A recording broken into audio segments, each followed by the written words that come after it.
Hey guys, thanks for joining me on my channel. Today we got something really special with a good friend of mine. But before we get started, I just wanted to let you guys know that Treatium just had our best show in Living Water. Actually, Tiffany was there. I'm going to introduce her early.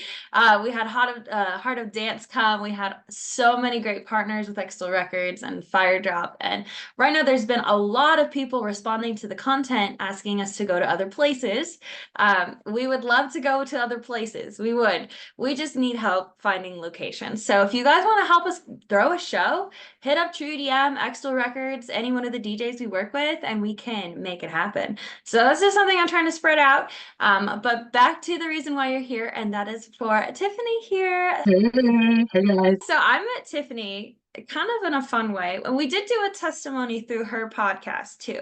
And we kind of explained this a little bit. So we're not going to go into too much depth, but she found us through Sammy, who we did his testimony. He posted about wilderness and then she showed up. So it was it was so cool to finally meet someone who has a heart for rave culture the way that I do and the way that everyone else we've been able to talk to does as well. So we're just going to get right into it because I know we have a really great story that's going to fold out over time. So let's get to it. Tiffany, I would love to learn a little bit about your childhood and kind of like where you got started. Yeah, absolutely. So first off, thank you so much for having me on today. Like this is such an honor to be on your channel, and I'm just so like blessed to be here. This is super cool what God is doing, and I just see His promises written all over you, and I just think Aw. it's so beautiful what God is doing in your personal life. But yeah, a little bit about myself. So I was born in 1983.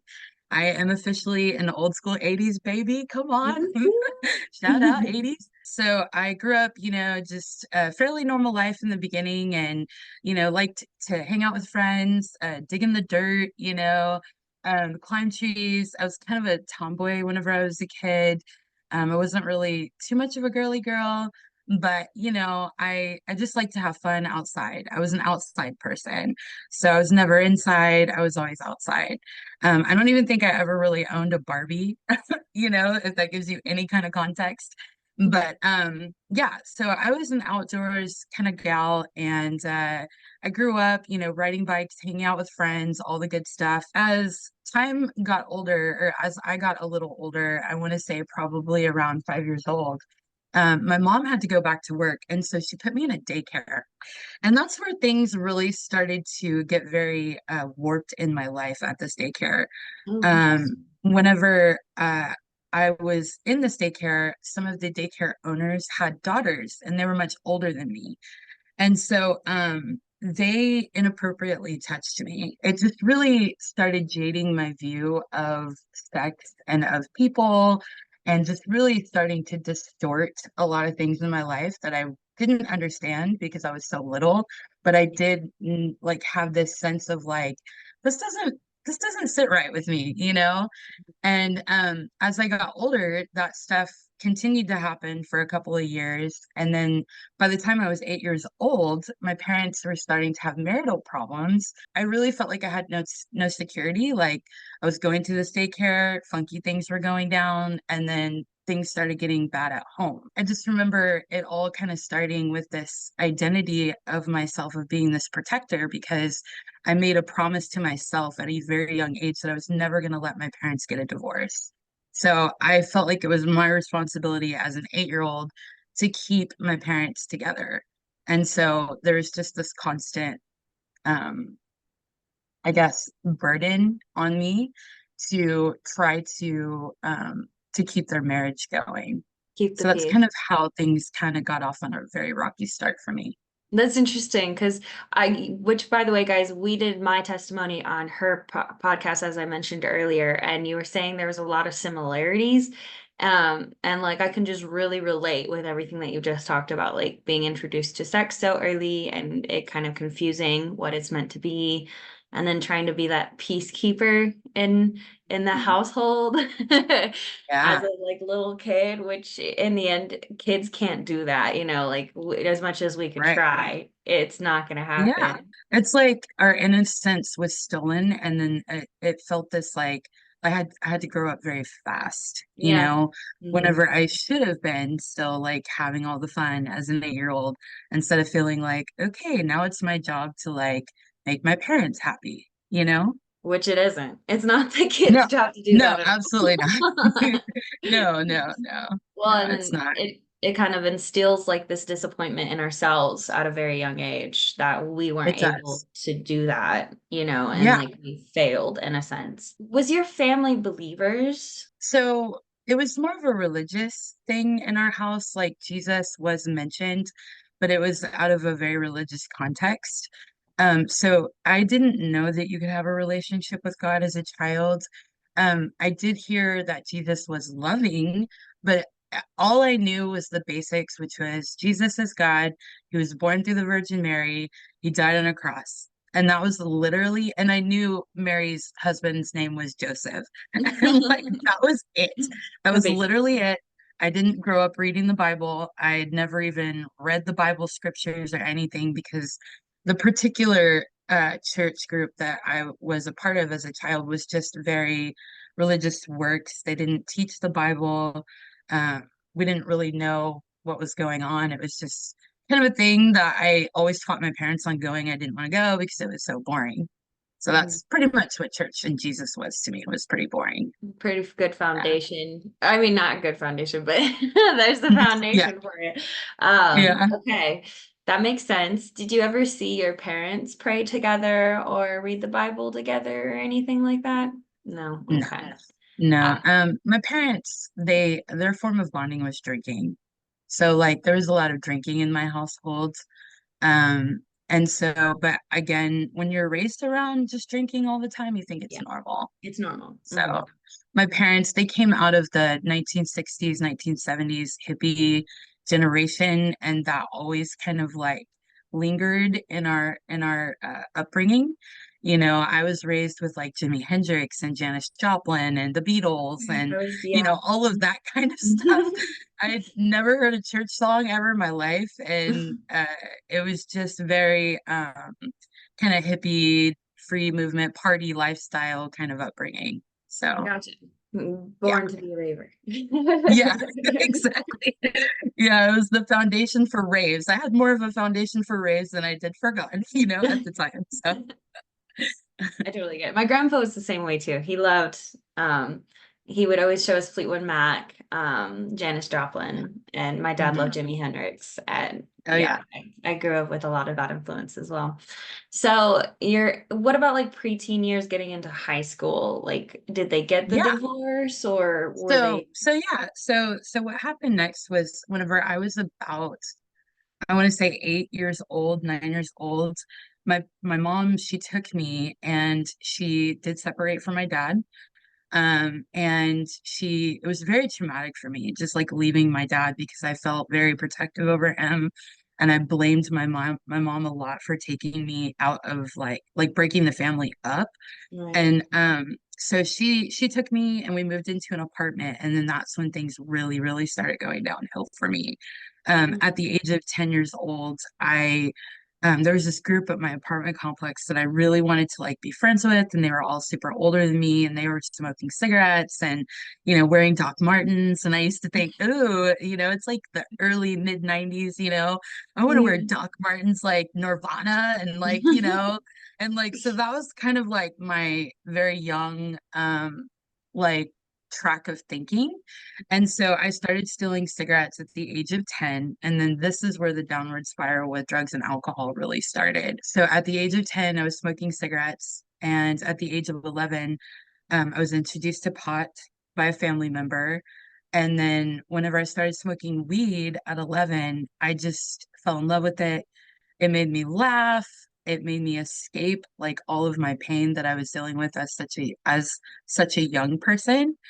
And so by the age of 12, I was pretty much smoking weed on a daily basis. And I was also stealing pills from my mom, Oh my which was gosh. Xanax. So I started taking Xanax at 12. And then 13 came along, and that's whenever I was introduced to the club scene.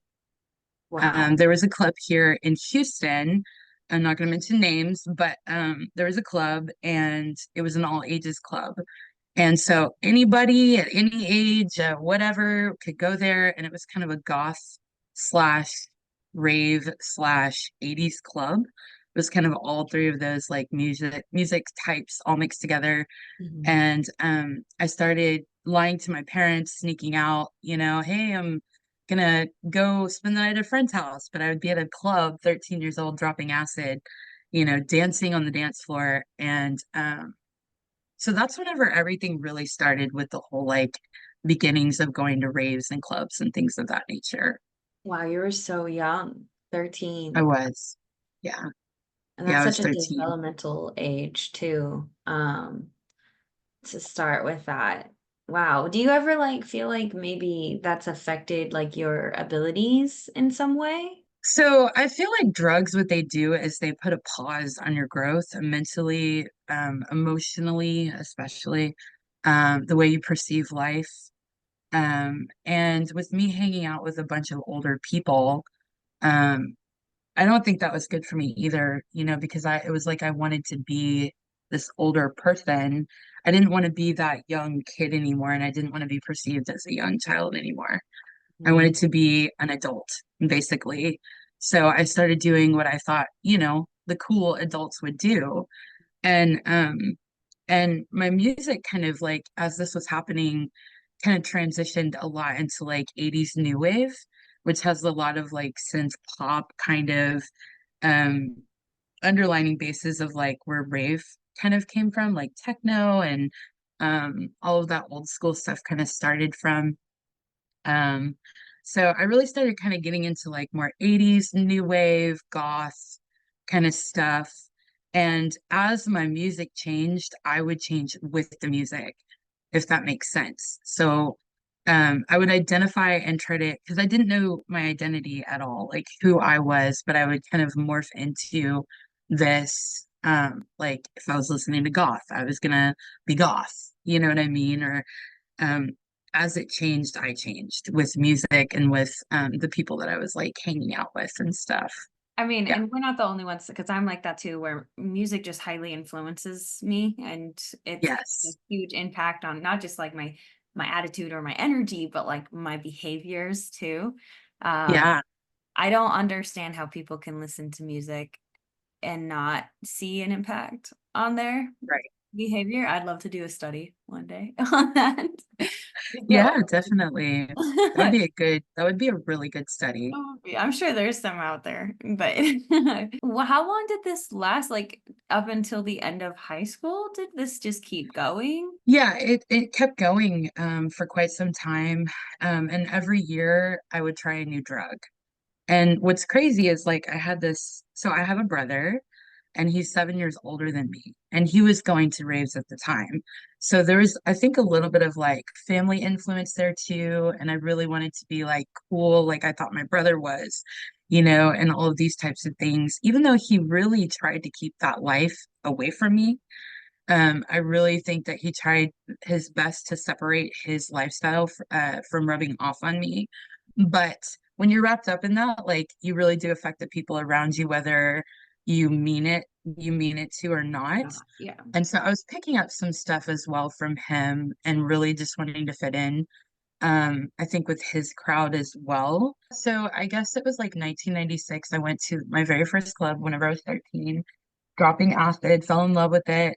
It was a pivotal shift and a change for me because acid made me feel like I was in a totally different world. Like doing psychedelics is um it's a deeper type of drug, and it does some really weird stuff to your brain and Mhm. like your perception and stuff. And then um like you said, as I'm a developing person growing older, mixing stuff that young, it's just not good. It's not good at all.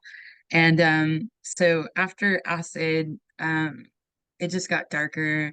I want to jump till I was about, I guess, 16.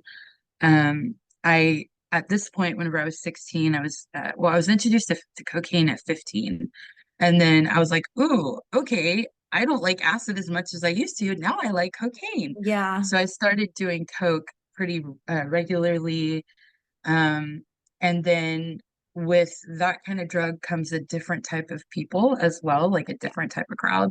that's true. And so it just got darker and darker, and it was, I call it the downward spiral. So I was going very quickly on a downward club drug-induced spiral, and I would do anything I could to get to this club in Houston that would let me in. And and then whenever I was 16, I was like started using ketamine.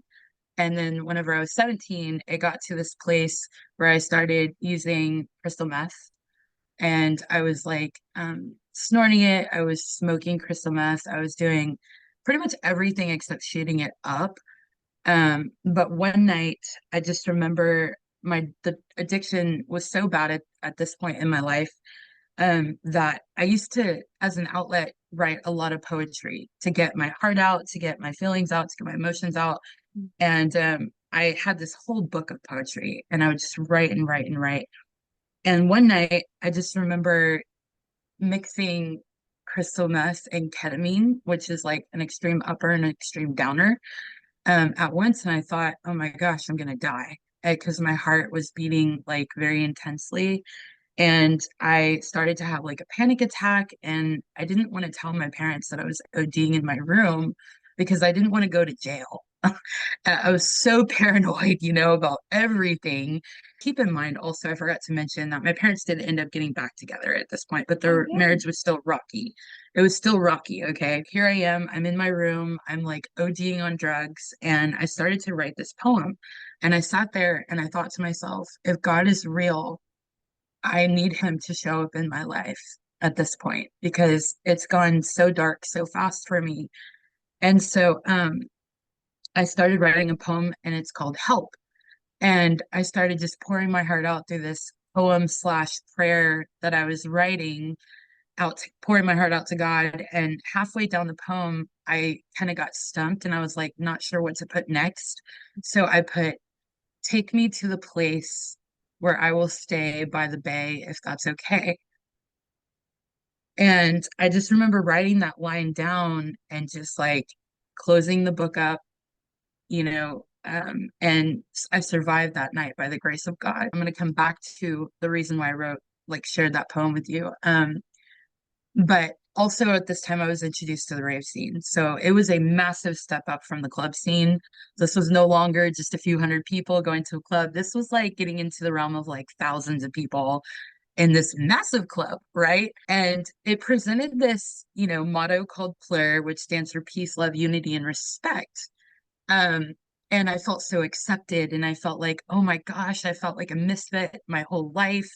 I don't know who I am, but here's this rave, scene, and I walk in, and everyone's like, hey, we're so glad you're here. We love you, hugs and shaking my hand. And I just felt like I knew these people for like my whole life, but I just met them 5 seconds ago. And, it was just Mhm. this very warm, loving atmosphere full of drugs that really Yes. fed my like addiction. But also there was this sense of community and family that I'd never experienced before. It was just like, wow. It's like, um, who is it? Jasmine, like on the carpet, like in Aladdin, a whole new world, and that's like literally what it was. For me, it was this whole new world, and I just was fell in love. And then the music was like, oh my gosh, like house music, trance, like what? This was my jam. This was my new everything. And I really finally felt for the first time in my life like I fit. Like this is it. Like, Mhm. because I had went through like the goth scene, and then I kind of for a little while transitioned into the punk rock scene, like oi oi oi, Yeah. and then it was like boom, from punk rock to rave, and it was like, and I was just like, wow, this is it, this is my life. So I just fell in love, and This- still am in love, with a lot of it. Not the It bad is, stuff anymore, but yeah. yeah, in a different way. Mhm. Yeah, A it's repackaged, clean up, truthful way. yeah, it definitely feels like a this is where I belong kind of thing, where it's like, oh, Exactly. I found my people. Yeah, exactly. And so after that, I just started going to, I was in high school at this time. Um, and also, I want to note, like, while I was in school, I was diagnosed with like dyslexia. So I never really felt like I was smart. I always had, I was struggled all the way through school, with like, books and reading and all of this stuff. Like, it was just so boring to me. I could not even force myself to read. I just hated reading. I hated any type of like bookwork, math, like any of it. I just didn't like school at all. It didn't do well. But if you put like a painting in front of me, I could sit there and whip out like the coolest abstract painting ever. So I really thrived in art. And art is the only like class that I took in school that I was like 100 across the board, because I was actually super interested in it. Mhm. But everything else was just more of like, it made me feel like stupid. And I just bought into this lie that I wasn't smart enough for school. And so whenever I found the rave scene, I decided I don't want to go to school anymore. And so I tried to drop out at this time, but my parents were like, no, you're not dropping out. We are going to put you in homeschool. So I ended up graduating through a homeschool, from my junior Oh, year to my senior year. So, oh, but that also freed up a lot of time for me to attend a lot more raves yeah. because, so then I was going like every single weekend constantly. And by this time, it was the late 90s, and the rave scene was really getting big here in Houston. And there was like mega raves, I call them mega raves, probably two or three a weekend. And then they were getting very competitive with each other of like who was getting more and bigger. And so Mhm. I got wrapped up in all of that and all these different like production companies. And um, I even was a part of a small production company at the time. Um, and so that Like just became my life, my helping throw identity. shows and stuff, like live Yeah, production. yeah, Okay, yeah, interesting. yeah. So you knew like the big guys in the area who were holding I them. knew, yeah, I knew a lot of big guys. Yeah, a Wow. lot. Yeah, for a long time. And I was getting in backstage to meet all of these big DJs back then in like the late 90s, early 2000s. And then I want to say it was in like 2000, there was a huge rave here in Houston called Transit, but it was totally rigged. There was Wow. like thousands of people that had come from all over. It was one of the biggest raves at the time. It's nothing like what they're doing today, but it was for Right. the time, it was one of the biggest raves. And and the news got involved. And it was like there was like four or five different mega news people that had sent in spies, and they were interviewing ravers in the bathroom. They were recording people doing drugs in the open. And it was this huge crackdown and exposure of what was going on. They did all these like news stories with moms that their kids were going to raves, doing GHB, ecstasy, acid, all of it was all being exposed. And then all the news came together here in Houston and did this massive exposure story. Only on two, our investigators shocked parents and police when our hidden cameras took you inside the secret world of rave. Thousands of Houston area kids sneak off to all-night parties. The parties are called raves, and inside some kids are doing drugs and drinking alcohol. And then it went downhill for the rave scene in Houston. Oh, actually, all over the US for a long time. It really started to die. And it went back underground. Like kind of how it was whenever I started. Because whenever I first started, you had to like go to meet some guy on a corner, grab a piece of paper, and he would give you a number, and you'd have to go to a payphone. Mhm. I dated myself. You'd have to go to a payphone, dial this number, and like give them a password, and then they would tell you where the warehouse was. Wow. Yeah. I didn't So know that was that our, underground was that deep. oh yeah. Yeah, it was wild, the I things mean, that I went we have thought about doing stuff like that. Like we might do that for our next show, Tribulation, where we don't reveal the location until the day of. through. Oh, see, So it makes it mysterious, it you know? does. It's like, oh, Hmm. where are we gonna end up? It's kind of Hmm. exciting. Um, that's crazy. So when this happened, though, you were 20-ish or Yeah. So yeah, I 18? grew up in the rave scene, from like When 16, 17, they all the revealed way. the story. Oh yeah, so that was in the year 2000. So gosh, I was probably what, like 17, 18. I don't Okay. know. Wow. Yeah, yeah. And so that's when the rave scene really just took a shift. And but I look back on all that and I'm so grateful that they exposed it now because there was kids dying. I mean, people were dying. Literally, they were going to raves, young people my age, and they weren't coming home at all. And it had gotten bad. The drugs were over the top. It was really bad here in Houston. People were getting busted. There was huge, crackdowns, we're right here close to the border of Mexico. You know what I mean? Right. It's crazy stuff. And a lot of people also don't understand that Houston is the fourth biggest city in the US. Oh, really? So we Okay. have like millions of people here. So it was getting really out of hand. And fast forward, um, I basically just I didn't know how to stop at this point. I was very depressed in my life. I was suicidal. It had kind of gotten to that place for me. But I was like addicted, if that makes sense. I was Yeah. addicted not just to drugs, but I was addicted to the rave scene. Yeah. It was about getting dressed up. It was about finding the outfit. It was about getting together with your friends and, all of us like All the being fun so things. excited to go to the next event, and see what so and so is going to drop and play. And we would get so excited about the DJ and like, oh my gosh. And it was all of the excitement that kind of surrounds going to a rave. It was the process of going to a rave. It was getting to the rave. It was experiencing the rave.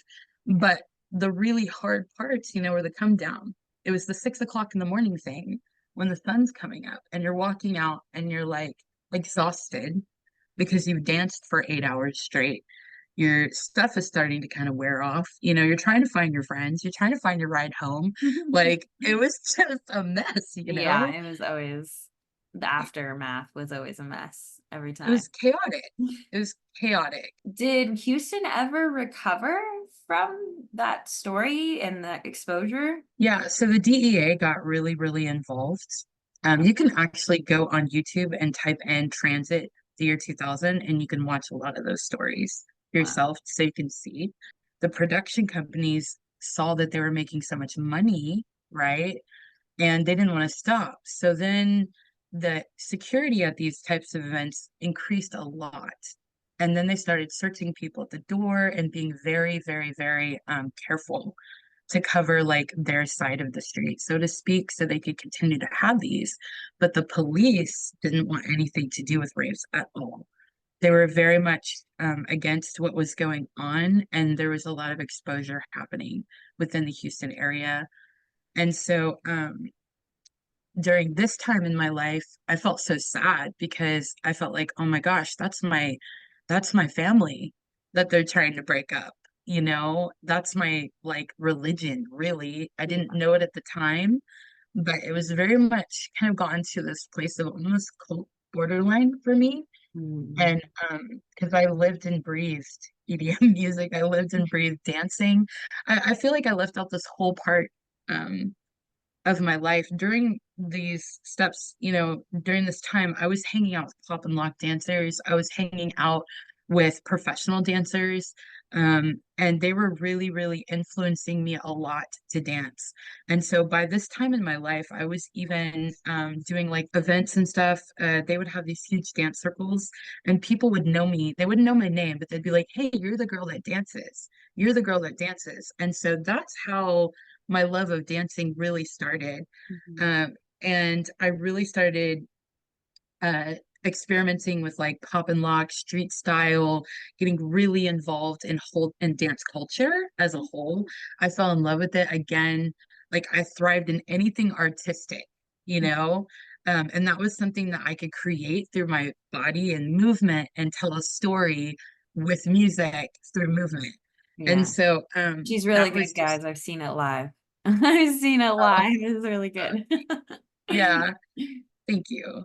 And so I would show up to places, and honestly, it wouldn't feed my, I guess, ego in a good way because it got to this point where it was like, oh, that's the girl that dances. That's the girl that dances. We got to have her here. We got to have her here. And then I started getting invited to shows just to Wow. go dance. That's Yeah. And it was like getting really crazy. Like the whole dance part of my life was so important. I feel like I left so much of that out. But dancing was my life as well. And so that was always my excuse also to go back to these types of events constantly because I knew that there was going to be people there that I knew that wanted me to dance. And so, but I just became that girl that danced. And like they didn't even know my name, you know? And it wasn't hurting me at the time, but I look back on that and I actually had to get some healing from that Mm, because I didn't want to be known as just the girl that danced. I You know, know. I have so much more to offer than just dancing, right? Now they pay dancers to like dance next to the stages and the festivals, or even just dress up cute and cosplay, Exactly. play a different Hmm. character. And it almost is like they're putting them on display, you know. Most They of the are. time they're women, yeah, with Yes, who I are know. very attractive and very dressed, you know. Yes, I know. And I it know. does feel like they're displaying, you know, these women to look at. Exactly. And you're absolutely right. And a lot of that wasn't really going on back in the 90s. Yeah. Like it was to a certain extent. There was certain times that they would have like special performers come at these bigger events and stuff. Mhm. But that wasn't as big as it is now. Now it's just a given. But back then, just a very little bit of that was happening. And the way the girls were dressing back then, they were very minimally dressed back then, some of them, but nothing like it is today. Oh, Absolutely nothing. Nothing. not There's just thongs and no, nippies. oh yeah. We had one or two of those types of girls, but it was one or two out of every 100. Yeah. So it was very minimal, but you know, we used to wear the big, huge Jinkos and kickwear jeans, these like Yeah. huge, like massive jeans. I had like Parachute 10 pants. pairs of them. Yeah, like the parachute pants, exactly. And I would have my whole collection of those things. And there used to be this dance called the stomp. And like it was just basically like jumping up and down. And so the pants were like really the dance. Like, I mean, that even rhymes. The pants were the dance, you know? Like, and like you would just see this person's leg just go, and like, you know, some of the events, you know, the end of the pants would be so disgusting and muddy and wet, and they would sop up everything that they were like trotting through a rave. And it Yeah. would just get so filthy and dirty, you know, and get torn, and people would step on your pants and then they would rip, you know. And then I kept cutting mine up and up, and then they became like these big, massive shorts, you know, like high water short type things that are like this big, you know, I could stick my whole head in it type thing. But yeah, so like fashion in the rave scene has definitely changed. A Okay, lot. so much. Um and so by this time, yeah, so here we are. I'm super addicted to drugs. I'm super addicted to dancing. I'm super addicted to raves. I'm getting my identity through all of these things. I'm getting my validation through dance. I'm getting my validation through the people that I knew, you know, because I was throwing these events. I was behind the scenes a lot of times. I was very well known within the rave community, very well known. And so I just felt like this was going to be the rest of my life for all of my life um, until uh, I was the age of 18 years old. I went to a rave and I had drugs in my bra. I had a pipe and some weed, and I was going to get other stuff in the rave waiting for me. So I'm like in line, and it was my turn, and the girl went in front of me, and then I realized, oh my gosh, they're searching people really, really good at this party. And I go up, didn't think anything of it. I was a little nervous, but I just didn't think anything. And all of a sudden, like they patted me down, and then I start to walk in, and this police officer goes, "Hey, you, come back." And I stopped and I looked back and I'm like, me, you know? And I'm like, yeah. And he goes, can you do me a favor? And he goes, pull your bra forward and shake. And I was like, I had never been asked that question before. And what do? That's You have kind of all these like bizarre. security people around you. And I was just like terrified. And so I'm like shaking because I'm so nervous and I'm like pulling things forward. And all of a sudden, everything just falls out. Ugh. And I look down at the ground and it's laying on the ground and I'm like, oh, where'd that come from?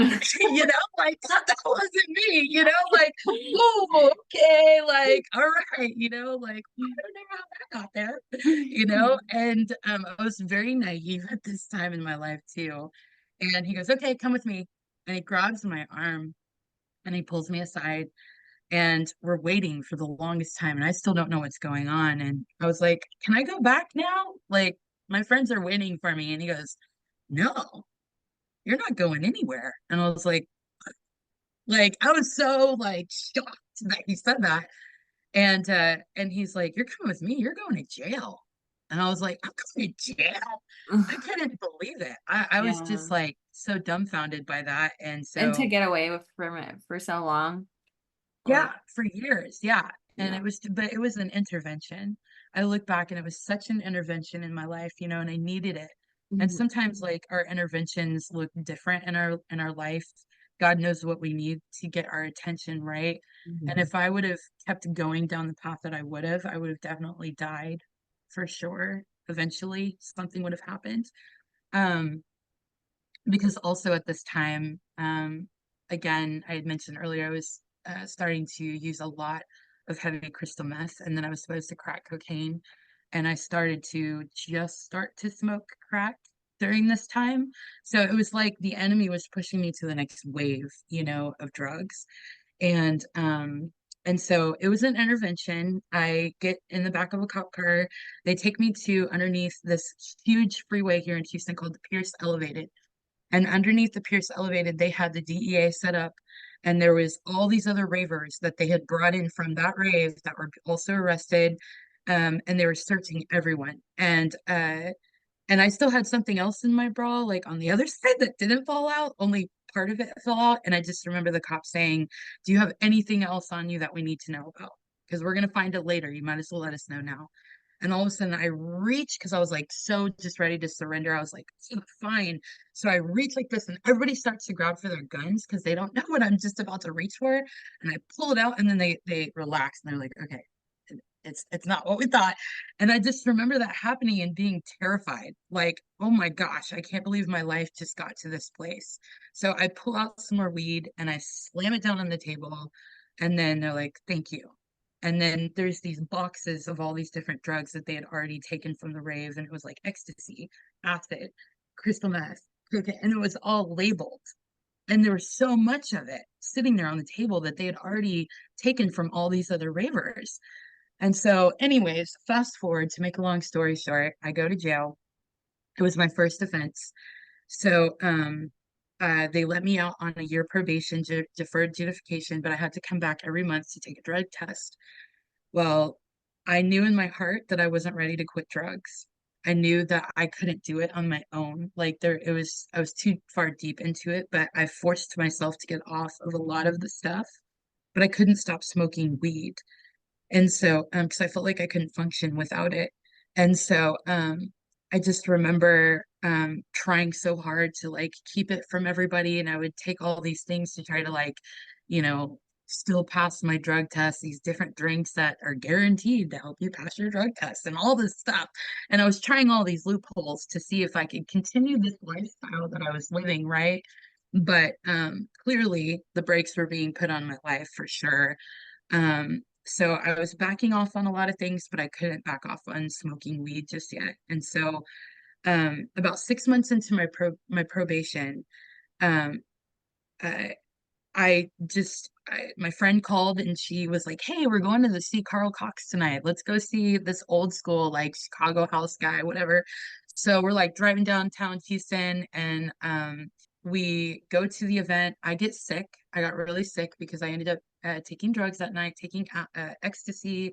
I got very overheated, started throwing up, and I just really wanted to go home, and I wanted to ride home. And I just remember thinking, I just need to go home. And so my friend gathered up the guy that drove us there, and we leave. We walk out to the parking lot, and all of a sudden, this black unmarked truck pulls up, and all these cop pulls out, and they're like, "Everybody freeze!"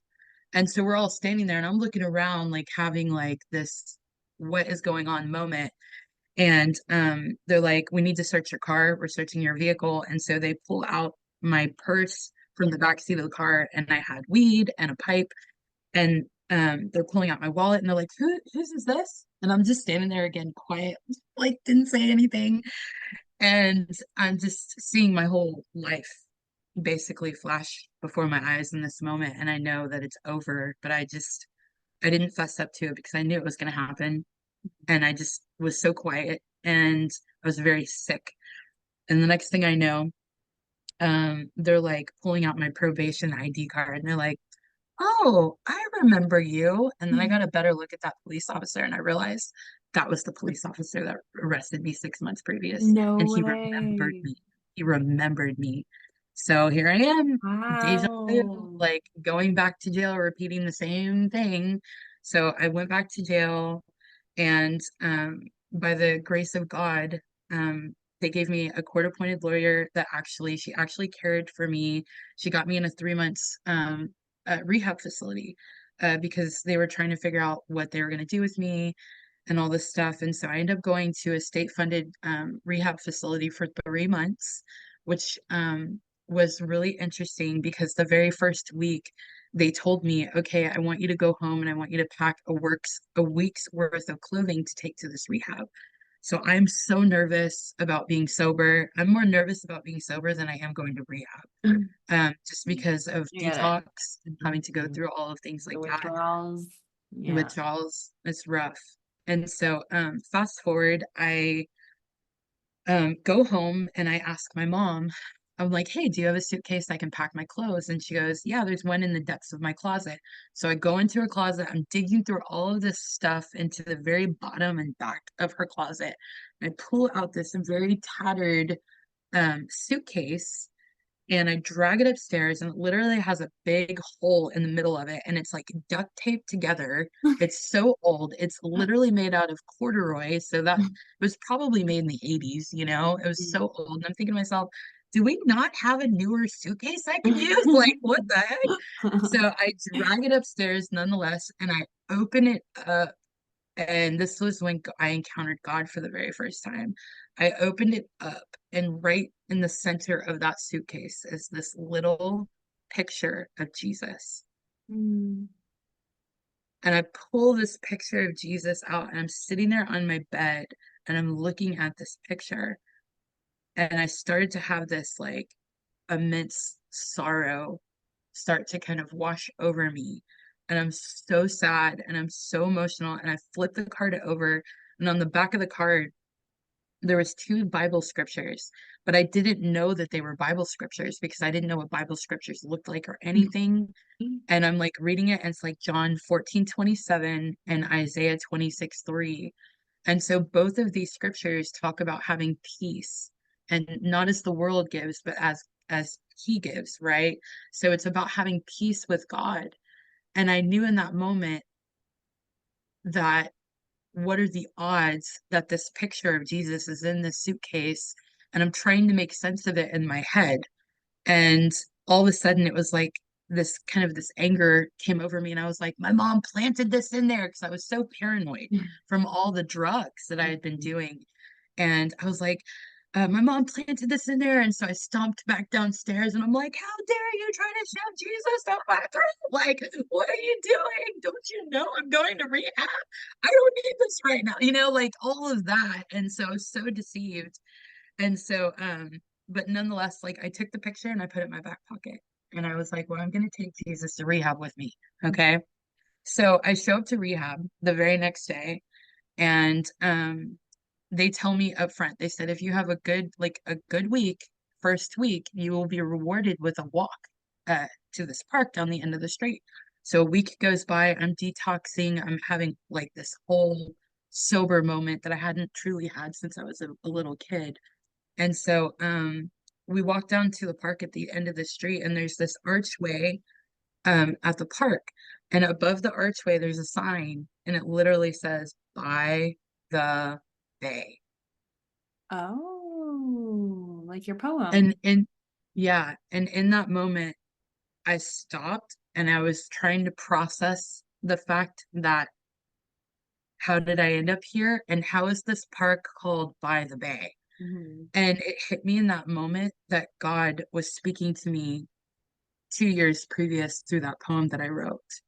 And I couldn't believe it. And I started bawling heavily for like 2 hours, and all the counselors and everybody was like, "Oh my gosh, like, are you okay? What's going on? Like, let's talk about it, let's process." And I'm like, I wrote this down 2 years ago. How can this be? Like, I think God is real. And I just kept saying, I think God might be real. I don't know, like, how is this not like, I just couldn't make sense of it. But I realized, oh my gosh, the one time I cry out to God, and word for word, he puts me in a place and answers my prayer word for word.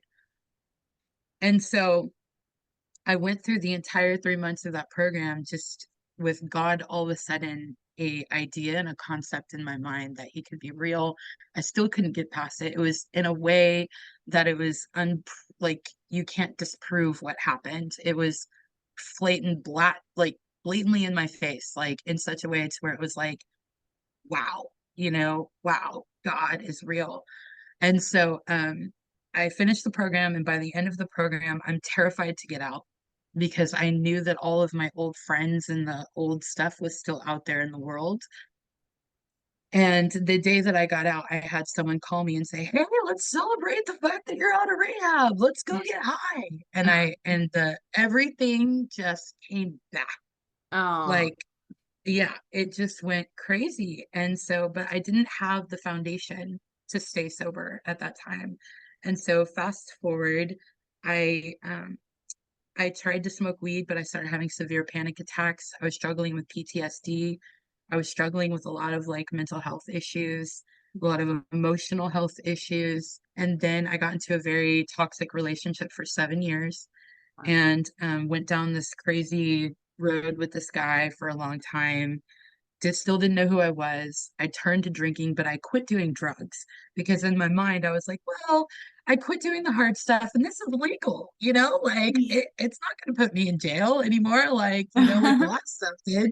So this must be better, right? Yeah, that And was so, you me come with up with these marijuana and alcohol too. I did the same thing. yeah, and you come up with excuses of like why you're doing better than you used to be, but it's still Yeah. bad. So I turned to drinking for about 10 solid years. I became a severe alcoholic. I was in and out of the hospital for quite some time, but all this time I'm still going to raves. I'm still heavily in the rave scene, but I just was drinking instead of doing other things. Right. And so that went down a very dark path as well. My drinking just progressively got worse.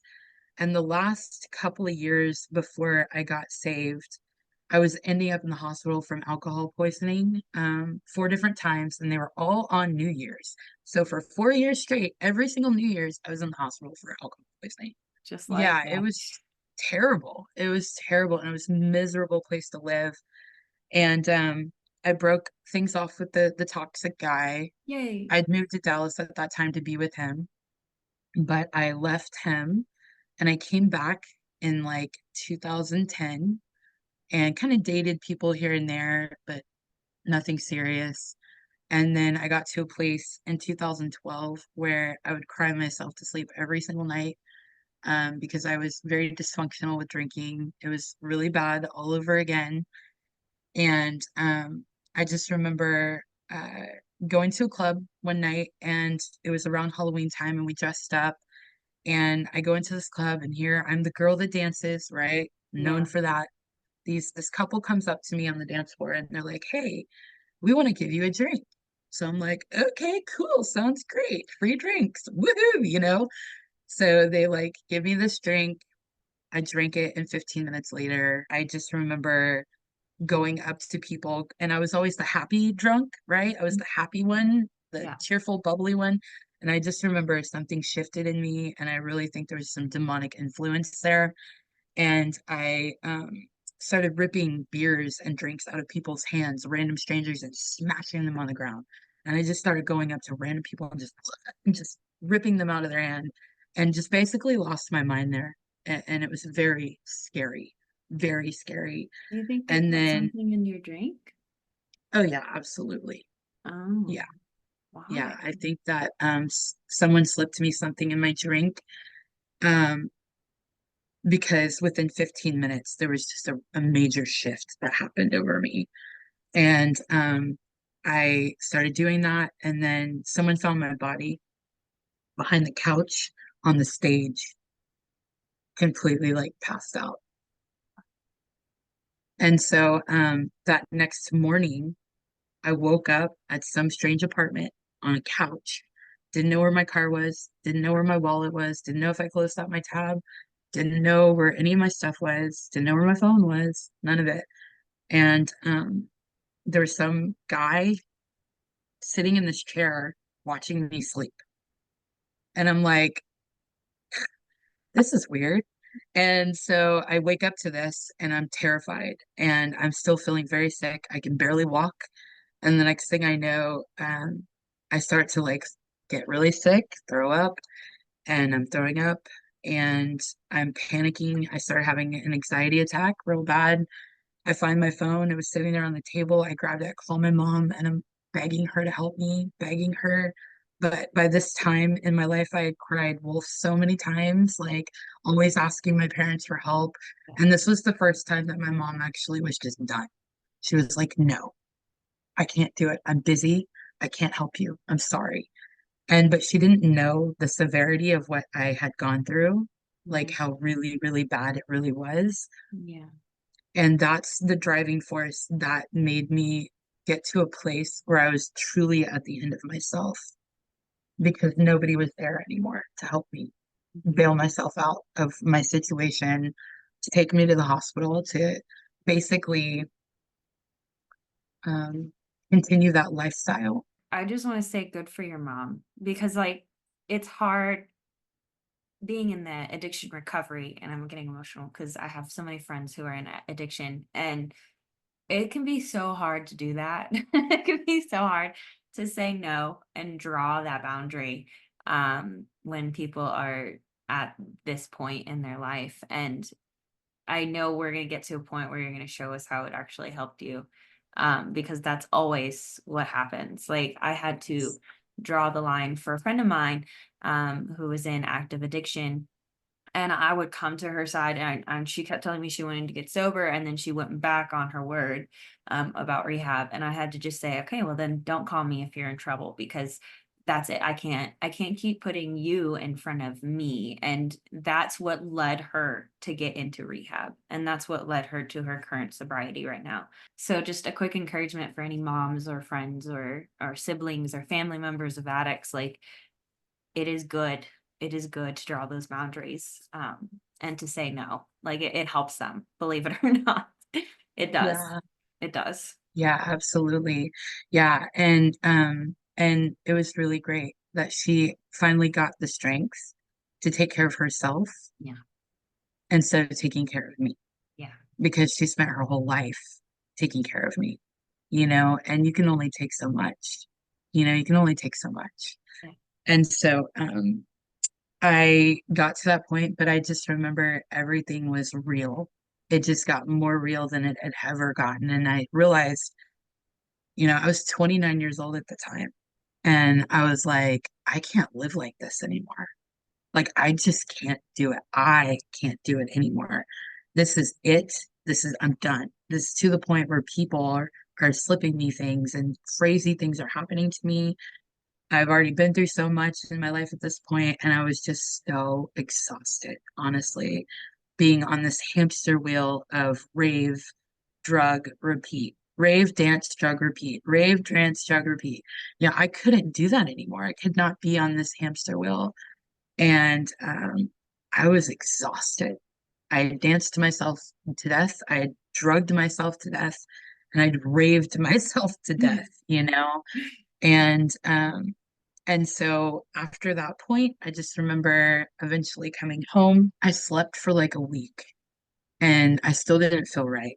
Whatever was in my drink, I still to this day don't really understand everything that happened to me that night. I just know that it took me an awful long time to recover from that situation.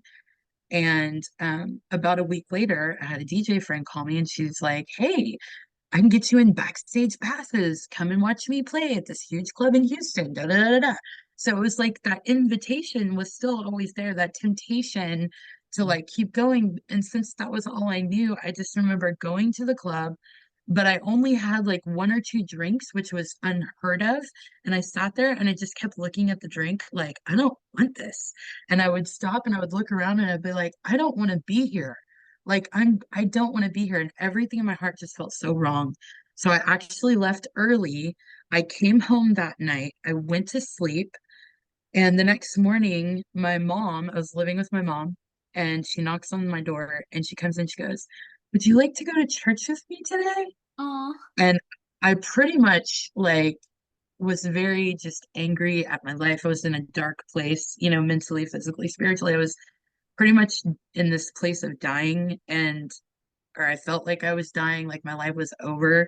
I had like nothing to live for. And I just remember yelling and screaming at her, like, "Why are you waking me up? But yeah, I'll go to church." So there was this like anger of like, don't wake me up. But then there was like, okay, I'll go. So I just remember pulling into the parking lot and she's like, Tiffany, I'm so glad that you're here. I'm so glad. And I just remember like screaming to my mom. My poor mom has gotten the brunt of so many things. And I was like, if God's real, he doesn't love me. And when that came out of my mouth, I was like, I can't believe I said that. And I felt so bad about saying that. And so I walk into the church and I have no idea what was preached. I have no idea what they were talking about. I never understood the Bible. It was so confusing to me.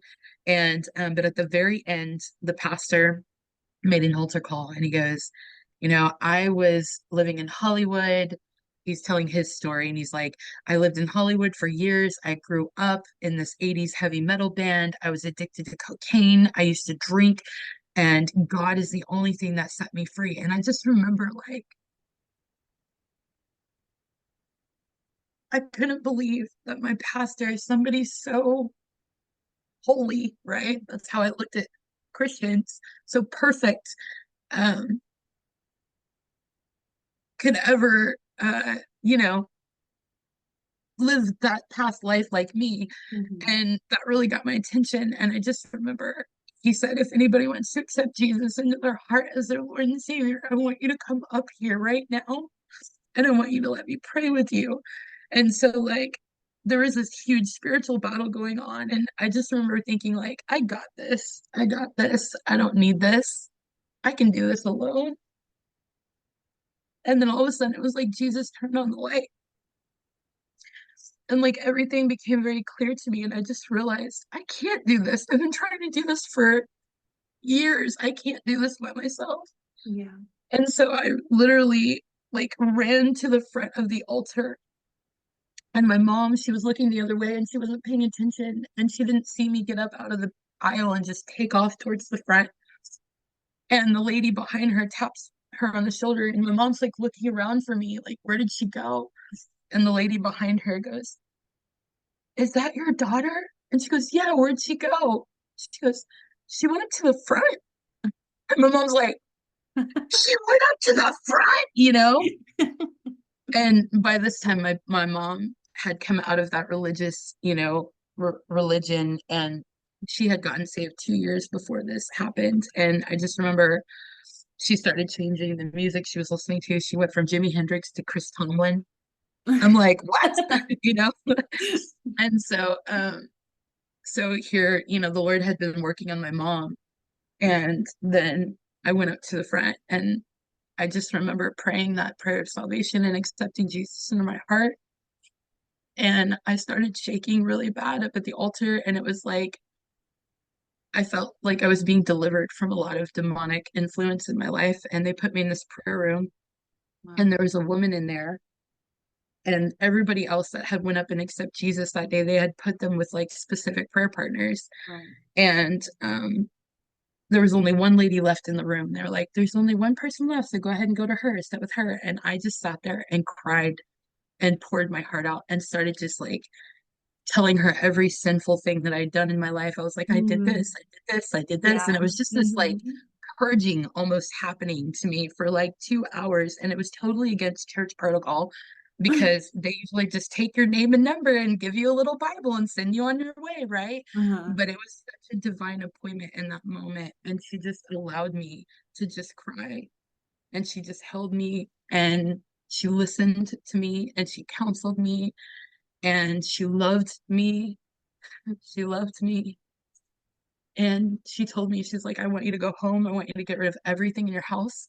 I want you to get rid of, any of the music you're listening to. I want you to just get rid of anything that you think is not appropriate for you to have in your life anymore. You need a fresh start. And I was like, yes, ma'am, I'll do anything. And she gave me a Bible and she highlighted some verses that she felt like were really going to help me in my walk. And I just remember she had laid her hand on my head and started praying over me because my body was still shaking really bad. And all of a sudden, when she touched my head, it was like this supernatural like peace had just went down into my body, and my whole body just came to a halt. And I just had this overwhelming peace. Wow. And I literally walked out of that church forever, radically crazy changed. That's crazy. I had no desire after that to go out. I cut off all my friends. I like deleted about 100 people off my Facebook. I blocked a bunch of people. I went and had 500 CBs because I was, again, like still from that time, and I just started breaking them. And I'm like, God, I don't want to listen to this anymore. And I would break them in half. And I didn't really know how to pray, but I would just say whatever came to my mind, like, break this, Jesus' name. I was such a baby Christian. I didn't know what I was doing, but I'm like, well, this is what they do, I think. So let me try it. And so I'm like, this is garbage, and I was just like throw it away. But what was really happening in those moments, in the beginning, it was just the Lord. It was the Lord guiding me through the next steps of like what he wanted for me.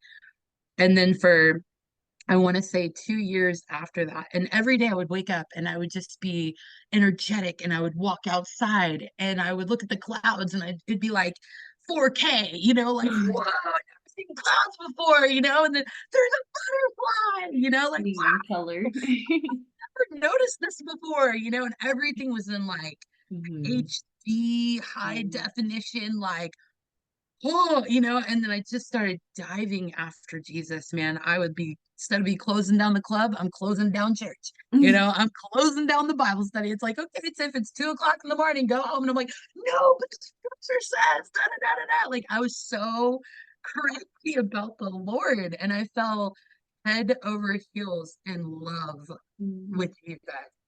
Not like any other relationship I'd ever been in, with a guy or whatever.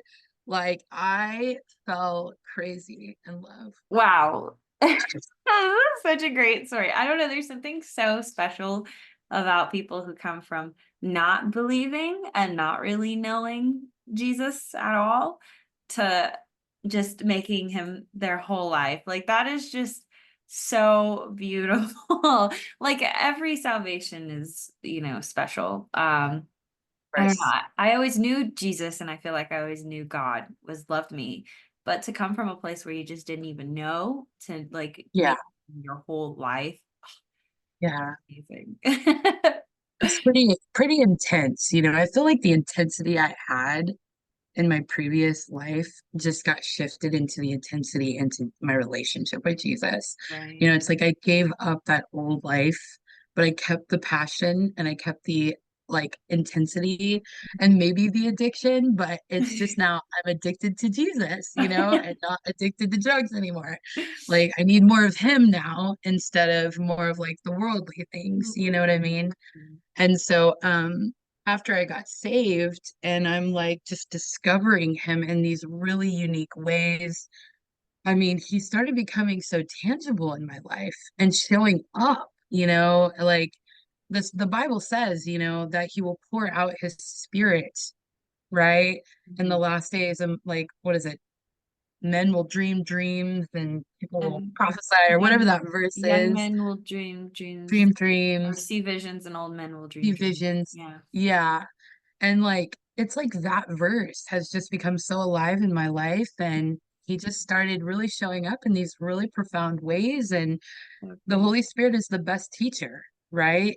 I mean, I've just been working on that deep relationship with him ever since, and getting to know my Savior, and just, I mean, did you know, you, I do have a question. Did you believe yeah. like anything before this happened? Like, was there any sort of spiritual things going on? Um, no, not really. I know that strange things would happen to me as a kid though, Mhm. which I feel like I have greater understanding about, like, um, I don't want to get too much into it, but like just interesting things would happen. Like, I wasn't against Jesus at all. I want to make that clear. And if I would have believed in anything, I think that he would have been my first choice. So, like, any other religion was really foreign to me. And, but I did think if God is real, it's all one God. I didn't know that Jesus was the way, the truth and the life. Like, I had no idea there was only one way to God. So I just was thinking at the time, like, oh, we're all just doing our religious thing, right? Mhm. And we're all going to end up in heaven someday, you Right. know? And I also used to think, since my mom is so Christian, because I'm her daughter, I'm a shoo-in. You know what I mean? Like, because I have a Christian family, Mhm. So, like, and they claim to be Christians. So, like, that makes me a Christian. So that I'm automatically going to go to heaven. Does that make sense? Yeah, yeah, but God doesn't have grandchildren. He only has children. Amen. Oh, snap. Oh, I'm so using that. I love it. I heard it from a That's good. pastor one time and it was really good. Mm, It was really good. So you have this wonderful relationship with Jesus now. And I'm curious how Heart of Dance started getting forming and like how that came about after you're like seeing everything in 4K and yeah, realizing that dance is something that is of the Lord. right.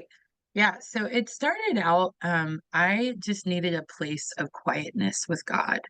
And so you take away the music, you take away the laser lights, you take away the intensity of that type of lifestyle that I was living for such a long time. It was like God just like turned down the volume of the world, but turned up the volume of heaven, if that makes any sense. Right. Right. And so I just would get in these places where I was like fostering this really beautiful thing with God with worship. And I just remember thinking to myself, I can't believe I'm in my room listening to like Christian music. Like, it was so foreign to me, but I loved it.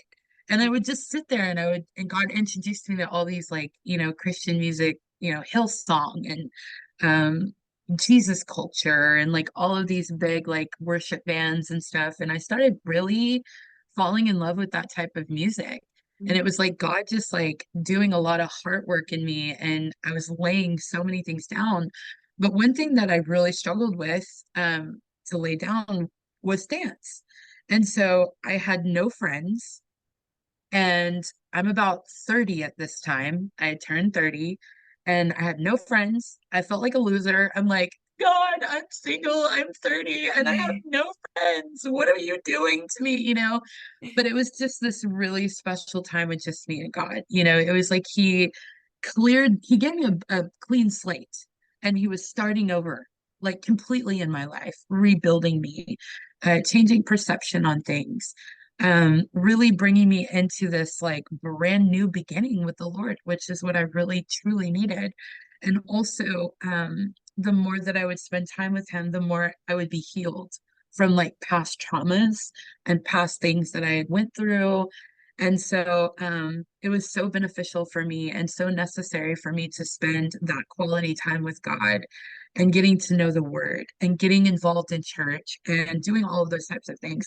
But during this time, I would have these like, moments where I would go to the gym and I would dance for hours, in front of the gym. But then I would feel guilty because it's like, oh, I'm not supposed to be doing this anymore. But here I am, I'm busting out my little pop and lock moves, at the gym, but I'm like still going to church. And I'm like, is this okay, God? I don't know if this is okay. And then I just kind of like, one day I was sitting there and I was listening to this song, and I'd never paid attention to the lyrics before. And I just remember it being like, I thought it was a secular song the whole time, but it wasn't secular. It was actually a Christian song. But it was like a house song. And I was like, oh my gosh. And I just remember thinking, God, I can't believe I've been listening to this song this whole time. And I didn't realize he was talking about you. And I just remember in that moment, it was like God releasing me. He was saying, no, Tiff, like, it's okay. Like, this music is okay. Wait, You and what know, was the if it's, song? it was, gosh, it was by the XX. It was a secular group. Okay. I don't know if you know the XX, but it was gosh, I'll have to look it up. But Okay. I don't remember what it's called right off the top of my head, but I just remember it was talking about Jesus, my savior, Yeah. and just like falling in love with God and all this stuff. And I just remember having this moment where the Lord was like releasing me back into like a Christian type of sound, right? And like Mm. Christian house music and stuff. Yeah. And so I just remember like crying at the gym. It was like midnight because it was a 24-hour fitness. So I would go there at night to dance so nobody can look at me and I could have my own personal time because there was barely ever anybody there at this gym. And I would dance in front of the mirror all the time and practice and try to keep up with like a lot of my dancing and stuff. Um, and so there was just these special moments where the Lord would just like bring something up and he was slowly releasing me back into Christian like well EDM, but the Christian version, right? And so fast forward during this time, I pretty much still laid everything down though. Like I wasn't going out. I had changed all my friends. I'd gotten rid of so many things in my life. And I guess about 2.5 years into my walk, I just remember the Lord saying, like, in my quiet time with the Lord, He had spoken to my heart and said, Tiffany, you're going to be in a rave ministry. But I didn't know what that meant. I thought, does that mean I'm supposed to start one? Or does that mean like I'm going to join one? But at the time, everyone in the church had no clue what a rave is. And Yeah. anytime they'd be like, so where'd you come from? I'd try to be like, yeah, I was in the rave scene. And they're like, the what? You know, it was so foreign to them. And they had It no still clue what a rave is. It was. still It's is. still so foreign. I know. They're like, Ow, what? it's literally mainstream right now. Mhm. I know. How is it still under so much radar? It's It's so the enemy. weird. Anything that's hidden is hidden from God's people, is very intentional. I do believe Yeah. that. And I think Yeah. part of like our mission is to even just educate the church on Amen. what's happening. Like it's just Yes. to tell someone who didn't even know about rave culture that there's shows every day here in Denver and that hundreds of thousands of people show up to them every weekend. And that Yeah. there's festivals every year that millions of people go to in like one weekend. I Like know. to tell them that they're like, oh. Yeah, I know. I know. I know. It's really crazy how the enemy is so sneaky, right? And it's all done under this like under the guise of plur, you know, but true peace, love, unity, and respect only comes from Jesus, right? Yeah. So it's about understanding that there's counterfeit peace, counterfeit plur, right? And so I started realizing that later, a couple years into my walk, I was like, that was not peace. That was not love. That was not unity. That wasn't respect. That was a bunch of hurt kids in a very unparented generation coming together, trying to find community, trying to fit and not feel alone, and then everybody's on drugs, like that's, that's super counterfeit, right? It's counterfeit church, really. But so fast forward, I knew that the Lord had spoken that to my heart about something that had to do with the rave ministry, but I didn't know what that looked like. Well, I went and I shared it with a few people, and then like 3 days later, I just remember walking into a church or into my church, and then my pastor comes out and he goes, "If you feel like you're called to a rave ministry, there's a sign-up sheet in the back of the church." And I'm like, "What?" I'm like, and I'm sitting there, and again, I'm having this like moment where I'm like, whoa, God's really talking to me. Like, this is cool. I'm like, what the heck? My mom's even shocked. We like basically had to pick up our jaw and put it back in our mouth. We're like, so like what? Like, this is wild. And then I really had my mom's attention too, because I kept telling her, I'm like, God's talking to me. He's telling me things. I'm telling you, like, this is for real. And so I go to the back of the church, and there's only one person out of the entire like 2,000 people congregation that actually go back there, and it's another girl. And later down the road, she ends up being on my board, so that's a whole cool little divine appointment. But anyways, fast forward, I sign up for this Rave ministry, not knowing what it was.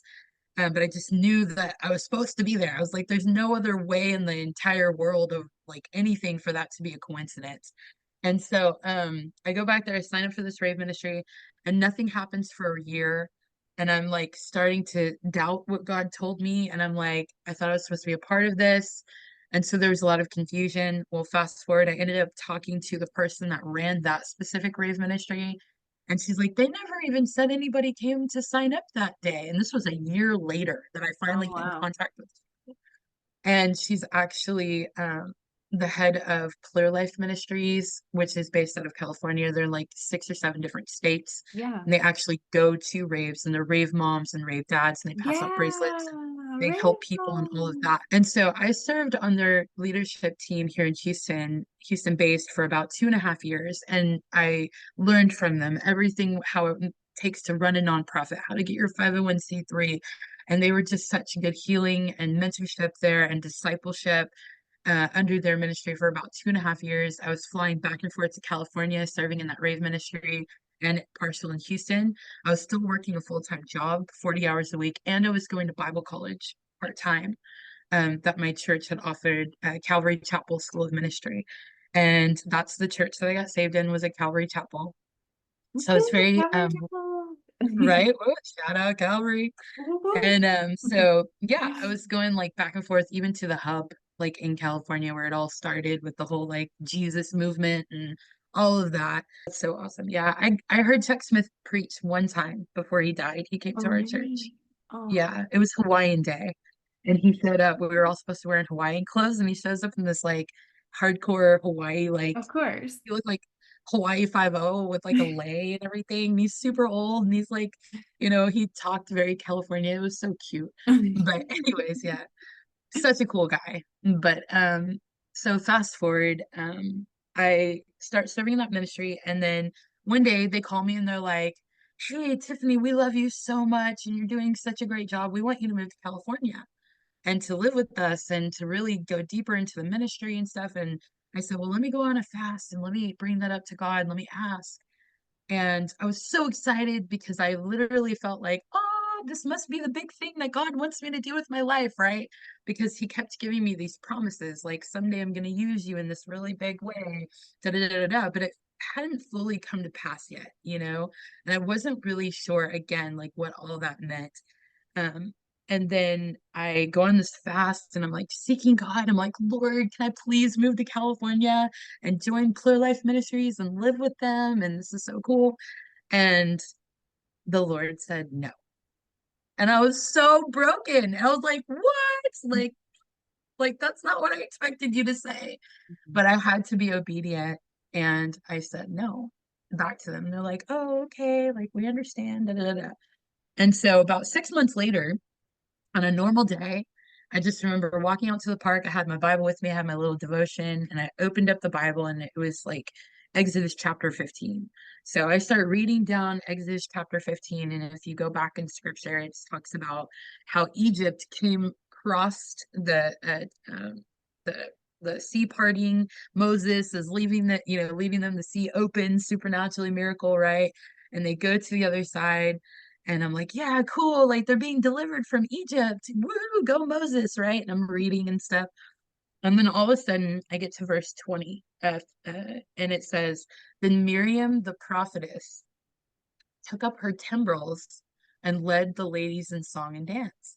Oh. And I read that before, like so many times, but for whatever reason, it was like it like came out of the Bible. It was like 3D. It was like a neon sign, like ding, ding, ding, And I was like, led the ladies in song and dance, God's so good. dance. And then all of a sudden I just said, Lord, are you telling me to start a dance ministry? And it was like, it's just this overwhelming, joyful feeling came over me, just like a load of confetti just exploded over me or something. It was so weird. And I was like, wow, that's what it is. And it was just this revelation. And I just knew in my heart that's what it was. He was calling me to start a dance ministry. And so I was like, wow. And then just more redemption from my dance past. And like all of that just started coming back. And I said, Lord, what is it called? And it was boom, immediately, Heart of Dance. I was like, Heart of Dance. Yeah. And so, yeah, we've been rocking and rolling since 2018. Wow. So, yeah, I graduated in 2017 from Bible college, and then had a meeting with the Clear Life Ministry leadership there in California and told them everything that God was doing in my heart. And it was so crazy, their response. They go, the day that I told them, they said, this is wild, the timing. And I said, why? And they were like, we just got done praying this morning that God would start raising up people for like-minded ministries that we can partner with. Yeah. And here I am calling them like, hey, God told me to da da da da. And they're like, what the heck? And so they helped me get my 501c3 nonprofit status. So it was birthed from that. Wow. It was birthed from my past, and within 24 hours, several $1,000s had come through.